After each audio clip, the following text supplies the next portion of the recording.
Hi beauties! So today is ma-makeup dito sa Bongkay. Siyempre nami-miss isang person ang pag-makeup. So ang makeup na kon subong ilugon is ang Chicana makeup nga trending subong. And ang akong inspo ang kay Pauline Isabel nga Chicana look. So before ta mag is ang akon lang skin prep is ang ini lang siya. Kaya hindi naman siya malagaw-lagaw makeup no. So pangtipid lang ang makeup. So ang gamiton ko lang nga skincare is ang Glad to Glow. Siya ang akong nga skincare. So before ta mag foundation is syempre anong tadayon ang akong eye bags kay kada nga akong skin, look at that, it's so dull. Hindi man siya gid. So I'm using ang Face Lady nga Pro Zone Concealer Palette. And para sa mga redness, ang green.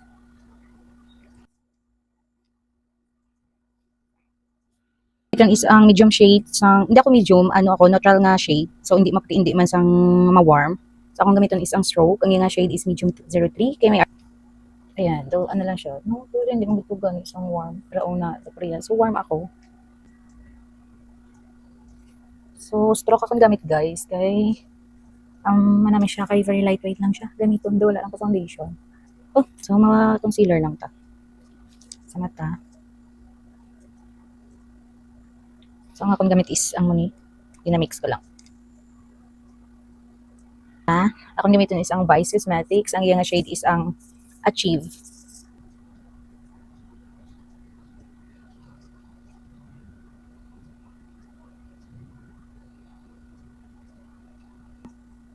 Sa ilong. Para mataas atong ilong. I'm using Dr. Sensitive All Day Nosy Balm Blur Powder. So, translucent powder atong gamiton.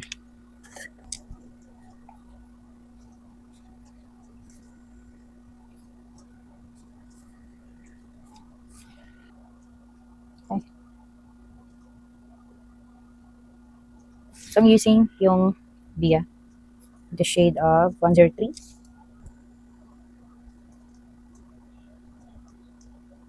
Nipis kagdak mo. So, set siya sa powder. So, akong gamitan ng eyeshadow is ang Bobby Cosmetics.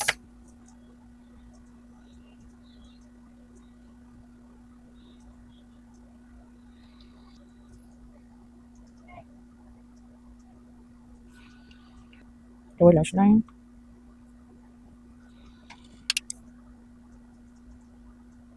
Let's try this one. Yes, I have silver here.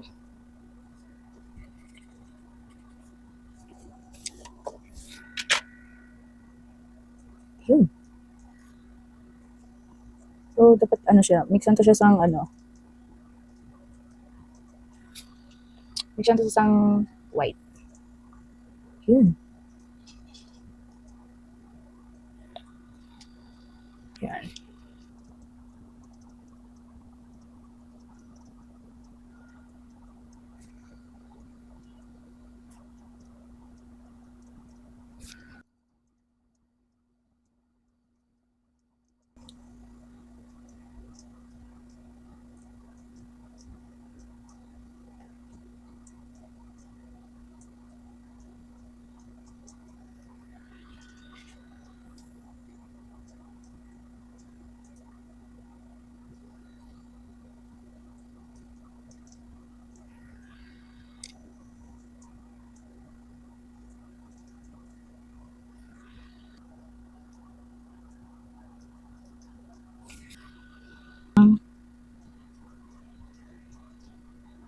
So,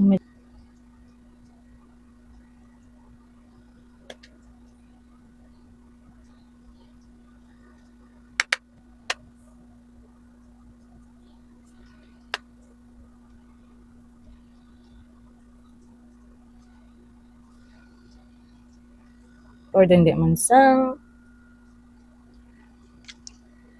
mas na tadi masih tapos wala sa ibang lang ta sang buhok and we're done. Samo ni siya ang akon nga Chicana makeup look. So